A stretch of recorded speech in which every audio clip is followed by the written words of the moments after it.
امام موسیٰ کاظم کے مخلص شیعوں سے ایک علی بن یقطین، جس نے امام موسیٰ کاظم سے کئی احادیث بھی نقل کی، جس کے بارے میں امام فرماتے تھے کہ میں جب بھی حج پہ جاتا ہوں، اے علی بن یقطین تمہیں اپنی دعاؤں میں یاد رکھوں۔ چونکہ یہ ماہر معاشیات تھا، ہارون رشید نے اسے اپنے دربار بلایا اور کہا کہ میں تمہیں وزیر اعظم بنانا چاہتا ہوں تاکہ تم میری حکومت میں میری مدد کر سکو۔ علی بن یقطین امام موسیٰ کاظم کے پاس آتا ہے اور کہتا ہے کہ مولا، آپ جانتے ہیں کہ ہماری زندگی کا ہر فیصلہ آپ نے کرنا ہے، مولا آپ حکم فرمائیں تو میں یہ عہدہ قبول کر لوں، اگر آپ کہتے ہیں تو میں یہ عہدہ قبول نہیں کرتا۔ مولا نے کہا کہ یقین تم یہ عہدہ قبول کرو اور ساتھ میں تمہیں 3 خوشخبریاں سنا، اس کے بدلے تمہیں مجھ سے صرف ایک وعدہ کرنا ہے۔ پہلی خوشخبری یہ ہے کہ تمہیں کبھی تلوار سے موت نہیں آئے گی، دوسری یہ کہ تم کبھی قید خانے میں قید نہیں رہو گے، تیسری یہ کہ فقر و تنگدستی والی زندگی تمہیں نہیں ملے گی۔ اس کے بدلے تمہیں مجھ سے صرف ایک وعدہ کرنا ہے۔ بتائیے مولا کیا وعدہ کرو؟ کہا کہ تم جب وزیر اعظم بن جاؤ اور یہ وزارت کا عہدہ قبول کر لو، جتنا بڑا کام ہو، جتنی بڑی مصروفیت میں تم ہو، جب بھی میرا شیعہ چل کے تمہارے پاس آئے، سارے کام چھوڑ کے پہلے اس کی مدد کرو۔ امام سے وعدہ کر لیا کہ مولا میں ضرور مدد کروں گا۔ وقت گزرتا گیا، کوفہ سے ایک دفعہ صفوان جمال اپنی کوئی پریشانی لیے اس کے پاس گیا کہ میں علی بن یقطین کے پاس جاتا ہوں اور میری یہ مشکل ہے، علی بن یقطین ہی حل کر سکتا ہے۔ لیکن علی بن یقطین چونکہ مصروف ہو گیا، وزیر اعظم بن گیا اور کافی کام آ گئے، تو صفوان جمال کو وقت نہ دے سکا۔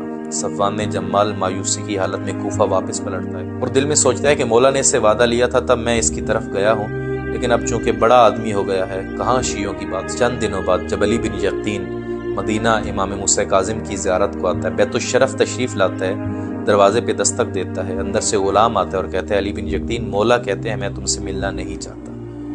علی بن یقطین نے تعجب سے کہا کہ ابھی تو میں نے دستک دی ہے، تم آئے ہو، مجھے ابھی دیکھا ہے، امام کو جا کے بتاؤ تو صحیح کہ علی بن یقطین ملنے آیا۔ کہا کہ جب تم نے دروازے پہ دستک دی، مولا نے مجھے حکم دے کے کہا کہ علی بن یقطین کو کہنا اگر تمہارے پاس میرے شیعوں کے ملنے کا وقت نہیں ہے تو میرے پاس تم سے ملنے کا وقت بھی نہیں۔ تڑپ گیا جب یہ سنا کہ مولا مجھ سے ناراض ہے، سارے کام چھوڑا صفوان جمال کے پاس اور صفوان جمال کے پاس آ کے معافی مانگی۔ صفوان جمال نے کہا کہ تم میرے گھر چل کے آئے ہو، میری عزت کے لیے یہی کافی ہے، میں نے تمہیں معاف کیا ہے۔ کہ مجھے ایسے ہی معافی نہیں چاہیے۔ صفوان نے کہا پھر کیسے معاف کروں؟ چونکہ صفوان نے اونٹ رکھے ہوئے تھے اور جہاں اونٹ باندھتا تھا وہاں پہ علی بن یقطین کھڑا تھا، اسی زمین پہ علی بن یقطین لیٹا، اپنا ایک رخسار زمین پہ رکھا اور کہا کہ صفوان تم اپنا دوسرا پاؤں میرے دوسرے رخسار پہ رکھو تاکہ یہ چہرہ میں امام کو دکھانے کے قابل بنا سکوں۔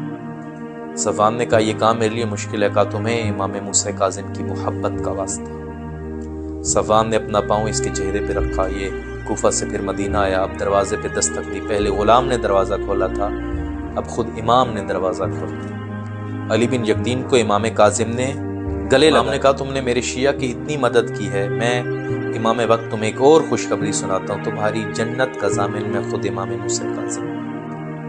امام کسی مومن سے غافل نہیں ہے، ہر مومن کی پریشانی جانتے ہیں۔ صفوان نے امام کو آ کے بتایا نہیں تھا مولا پریشان ہو، لیکن امام خود جانتے تھے، جو پریشان ہے امام اسے بھی جانتے ہیں اور جس نے پریشانی حل نہیں کی امام اسے بھی جانتے ہیں۔ ایک شیعہ کی مدد کرنا، امام اتنے خوش ہوئے کہ جنت کی بشارت دیتے ہیں۔ آج اگر ہم بھی امام زمانہ سے جنت کی بشارت چاہتے ہیں، سب سے پہلا عمل یہ کریں کہ ہم اہل بیت کے شیعوں کی زندگیوں میں آسانیاں پیدا کریں۔ آج اگر ہم بھی امام زمانہ سے جنت کی بشارت لینا چاہتے ہیں، سب سے پہلا کام یہی ہے کہ ہم اہل بیت سے محبت کرنے والے مومنوں کی زندگیوں میں آسانیاں پیدا کریں، انہیں خوشیاں عطا کریں، چونکہ ایک مومن کو خوش کرنا امام زمان جنت کی بشارت ہے، اور اگر ایک مومن کو خوش کرنا جنت کا سبب بنتا ہے تو خدا نہ خواستہ زندگی میں کوئی ایسا عمل نہ کریے کہ آپ کی وجہ سے کوئی مومن تکلیف میں آئے، کسی مومن کی زندگی پریشانی میں گزرے اور امام زمان ہم سے ناراض ہو جائے۔